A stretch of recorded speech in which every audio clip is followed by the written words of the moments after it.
A agência Reuters acaba de informar que sirenes voltaram a soar no Bahrein e em Kuwait, ali no Golfo Pérsico, devido a uma nova onda de ataques com mísseis e drones. Provavelmente, quer dizer com quase toda certeza, partindo do Irã.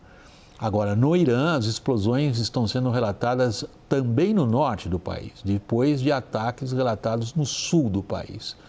Mais cedo, o presidente americano Donald Trump disse que não quer mais lidar com os iranianos no que é uma óbvia escalação militar. Acompanhe. Era fim da manhã na Turquia quando Donald Trump afirmou que, da parte americana, o cessar-fogo com o Irã havia chegado ao fim. To me, I think it's over.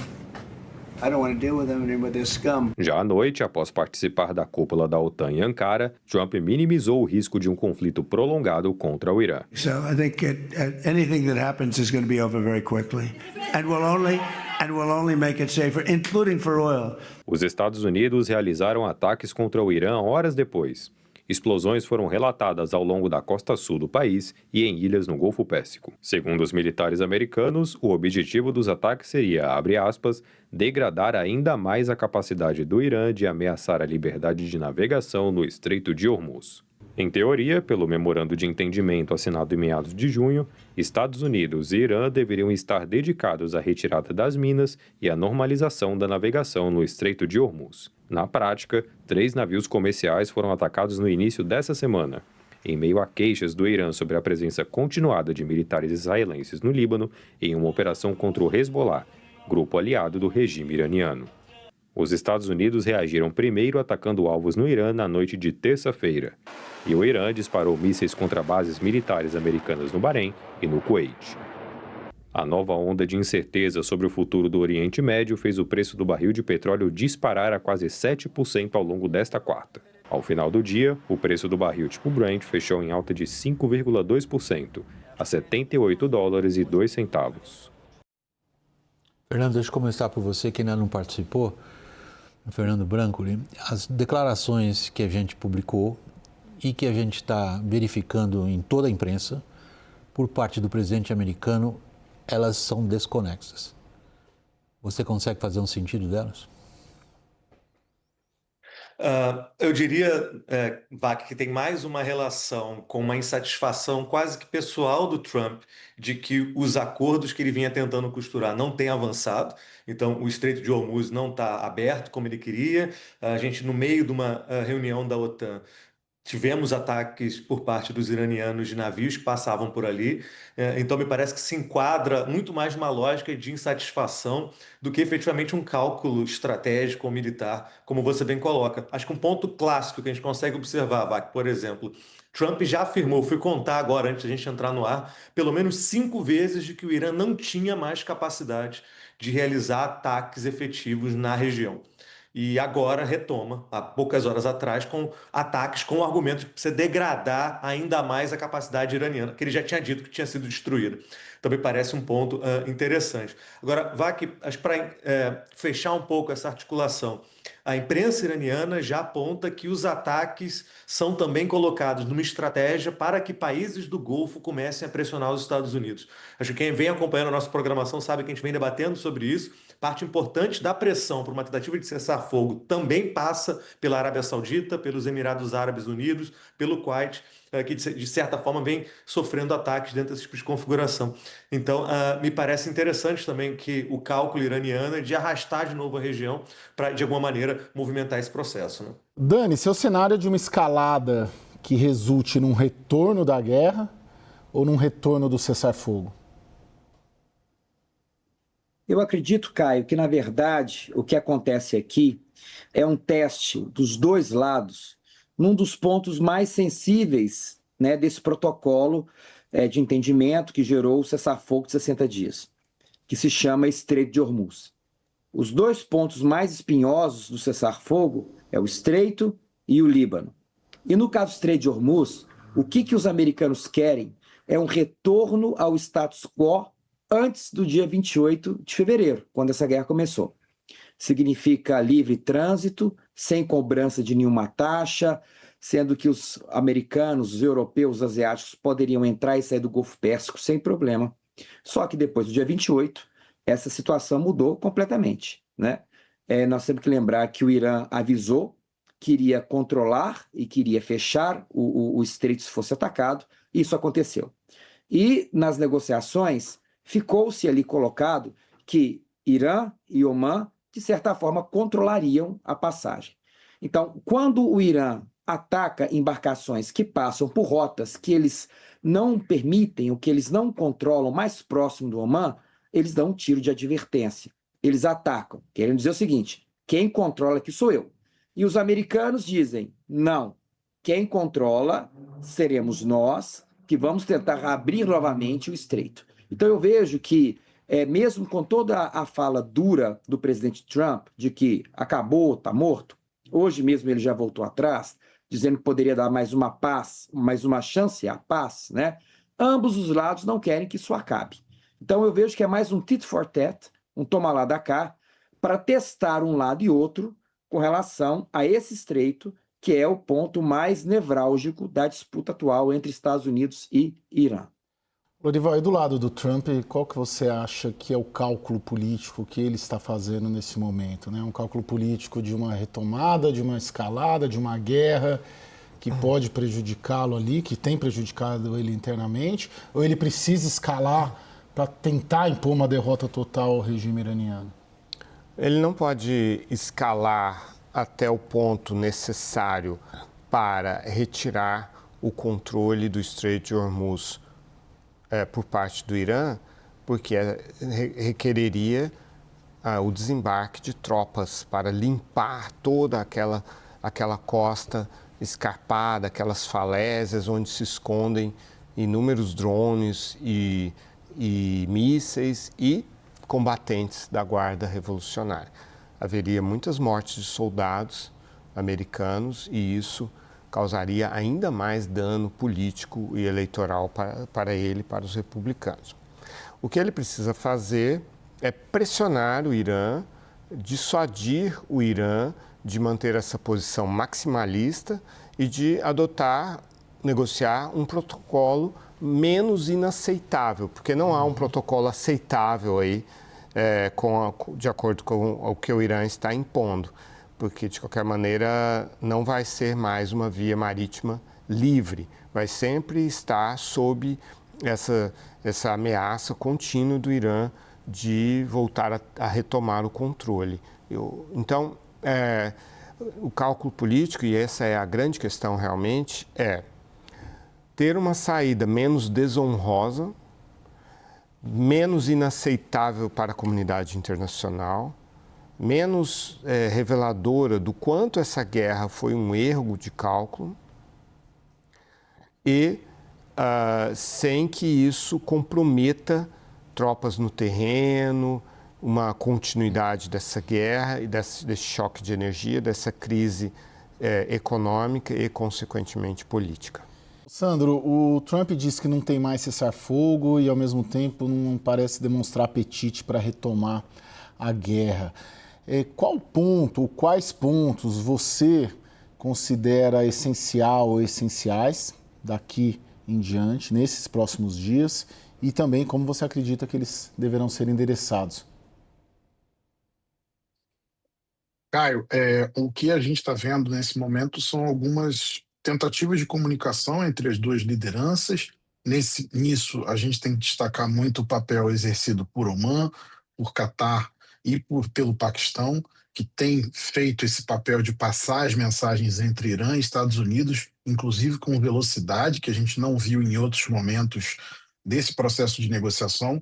Existem aqui algumas informações que têm aparecido nesse cenário. Então, uma primeira informação que tem dito que mexeu profundamente com o Trump foi que os iranianos teriam feito uma confissão de que parte dos ataques que foram feitos nessa semana contra os 5 navios no Estreito de Hormuz foram feitos por comandantes de nível baixo na hierarquia da Guarda Revolucionária, do componente naval, que não estariam sob o completo controle da Guarda por causa ainda das perdas da cúpula derivadas da Guerra dos 40 Dias. Então, a gente tem observado isso. Além disso, Caio, a gente também tem observado que ambos os países, como bem lembrado pelo Américo Martins, não querem voltar à guerra aberta porque exatamente não tem um plano claro no sentido de dizer, olha, eu quero isso da guerra. Então, quando a gente trabalha com teoria da estratégia, a gente vê muito isso. Você precisa ter uma visão muito clara do que você quer quando você vai usar a força. E Trump tem percebido isso. Ele quer criar uma saída, entre aspas, graciosa do Oriente Médio, uma saída desse conflito, uma saída desse atoleiro no qual ele se colocou, mas ele quer uma saída na qual, por exemplo, a gente tem aí uma informação que foi veiculada agora há pouco tempo, de que os Estados Unidos deram um prazo até amanhã, até o sábado à noite, para o Irã, para que o Irã faça uma declaração pública dizendo claramente, olha, o Estreito de Hormuz estará aberto à navegação e a navegação estará salvaguardada. Eu lembro até que recentemente o Lorival fez uma bela análise sobre isso, usando inclusive o texto do próprio memorando de entendimento. A grande questão aqui é que o Irã olha para o Estreito como um ativo a ser explorado rapidamente para trazer aquilo que a gente chama em economia de hard cash, ou seja, de a moeda corrente de maneira rápida para poder ir suprindo as necessidades da sua combalida economia. Então, sem dúvida, a gente está num impasse muito grande que ambos os lados não querem utilizar a força em grande escala, mas não vão abrir mão de usá-la para sinalizar nesse sentido. Os Estados Unidos voltaram a atacar o Irã na noite desta segunda-feira com o anúncio de novo bloqueio a portos iranianos. O presidente americano Donald Trump ameaçou cobrar pedágio no Estreito de Hormuz. Vamos entender na reportagem. Donald Trump disse que a cobrança de 20% sobre o valor da carga seria direcionada a navios que os Estados Unidos ajudarem a cruzar o Estreito de Hormuz. A CNN questionou o Comando Central Americano, responsável pelas operações militares dos Estados Unidos no Oriente Médio, sobre como funcionaria a cobrança dos 20%. Em resposta, um porta-voz disse que perguntas sobre possíveis taxas devem ser feitas à Casa Branca. Trump anunciou a cobrança nas redes sociais, afirmando que os Estados Unidos seriam os guardiões do Estreito de Hormuz. O ministro das Relações Exteriores iraniano, Abbas Araghchi, disse que o Irã sempre será o guardião do Estreito e sugeriu que Teherã, que quer oficializar um regime de taxas e licenças na passagem, seria mais justa do que Washington. Estados Unidos e Irã estão trocando ataques há uma semana em uma disputa sobre quem, de fato, exerce poder sobre o Estreito. Navios comerciais que buscam atravessar a passagem em uma rota próxima a Omã apoiada por Washington e sem coordenação com autoridades marítimas iranianas, relatam ataques. E militares americanos têm realizado operações praticamente diárias contra alvos ao longo da costa sul do Irã, sob a justificativa de degradar as capacidades de Teherã de interromper o tráfego. As incertezas levaram os preços do petróleo no mercado global aos maiores níveis desde a assinatura do Memorando de Entendimento de 17 de junho. O preço do barril tipo Brent subiu quase 10% nesta segunda-feira, uma disparada que não era vista desde o início de abril. O trânsito no Estreito também vem diminuindo a cada nova rodada de ataques. Dados de empresas de rastreamento como Kepler e Marine Traffic convergem à conclusão de que o vai e vem de embarcações em Hormuz caiu cerca de 50% em uma semana.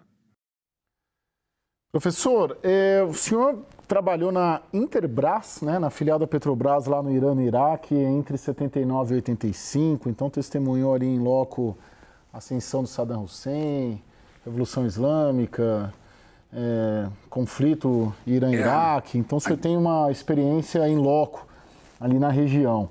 Essa nova ofensiva dos Estados Unidos, o senhor vê ela com algum potencial para mudar o cenário no que se refere ao principal objetivo do americano hoje, que é a reabertura do Estreito de Hormuz? Olha, esses ataques mútuos entre Estados Unidos e o Irã são principalmente para o Estreito de Hormuz, onde os guardas revolucionários descobriram que o Estreito de Hormuz é muito mais importante para a revolução, muito mais importante do que o acordo nuclear, o desenvolvimento nuclear, e que onde podem controlar o tráfico de energia mundial, e prova que eles têm força contra os Estados Unidos, então a custo muito barato. Então a disputa, a narrativa da guerra está em torno do Estreito de Hormuz. Agora, Lorival, nessas últimas semanas teve uma retomada parcial do tráfego, né? Acho que são 20, 25 embarcações por dia, é mais ou menos um quarto do que era no pré-guerra. E pelo menos o que eu li ali, venho acompanhando, e você muito melhor do que eu, em algum momento o Irã pode ser surpreendido com novas rotas, seja a rota sul do Estreito de Hormuz, seja a hidrovia que passa pelo meio ali do Estreito, ou de alguma maneira o mundo e os países do Golfo vêm se organizando para depender menos do Estreito e do controle do regime iraniano sobre aquela geografia? Essas rotas que você mencionou dentro do Estreito continuarão sendo contestadas pelo Irã, contestadas militarmente, tanto a costa de Omã quanto a rota marítima internacional, que é central ali. O que os países estão investindo é em realmente escoar todos os produtos ali por outros caminhos que não o Estreito de Hormuz propriamente. Então, os Emirados Árabes têm um porto fora do Estreito de Hormuz, estão aumentando ali a capacidade do oleoduto que leva o petróleo para esse porto, para poder escoar diretamente no Golfo de Omã. A Arábia Saudita está aumentando a capacidade do oleoduto que liga o Golfo Pérsico ao Mar Vermelho, né? Ou seja, de leste a oeste, atravessa a península de leste a oeste, está duplicando essa capacidade do oleoduto. E existem também rotas que estão sendo exploradas do Kuwait para o Mediterrâneo, do Bahrein também para o Mediterrâneo e tal. E sempre há a possibilidade de transporte por caminhão, só que não dá para escalar isso, sai muito caro e tal.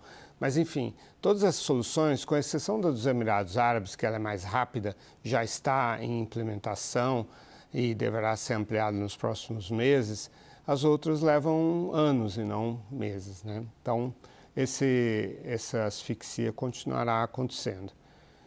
Eu falei aqui na sexta-feira que a solução seria um canal de comunicação militar entre Estados Unidos e Irã, e eu acabo de receber a informação de que está havendo tratativas nessa direção entre Estados Unidos e Irã. Pela primeira vez desde que os iranianos invadiram a embaixada dos Estados Unidos em Teherã em 1979, está se tentando estabelecer uma hotline, uma linha direta entre os militares americanos e iranianos para troca de garantias, né, e que seria o ponto de partida para uma negociação para a solução, a estabilização do Estreito de Hormuz, ao mesmo tempo em que os Estados Unidos estão atacando fortemente alvos militares esta noite no Irã. Professor, que acordo o senhor vê possível sobre o Estreito? Os dois lados estão querendo controlar. Irã quer controlar para exercer, digamos, um tipo de controle e eventualmente um pedágio, né? Os Estados Unidos não aceita, mas agora ele está querendo também cobrar um pedágio mais caro do que o iraniano. Um negócio, é muito estranho isso. O que prova que existe uma disputas intermináveis ou muito grande, e também uma disputa no próprio Irã, que, digamos, os guardas revolucionários estão descolando da parte política que negociou o acordo.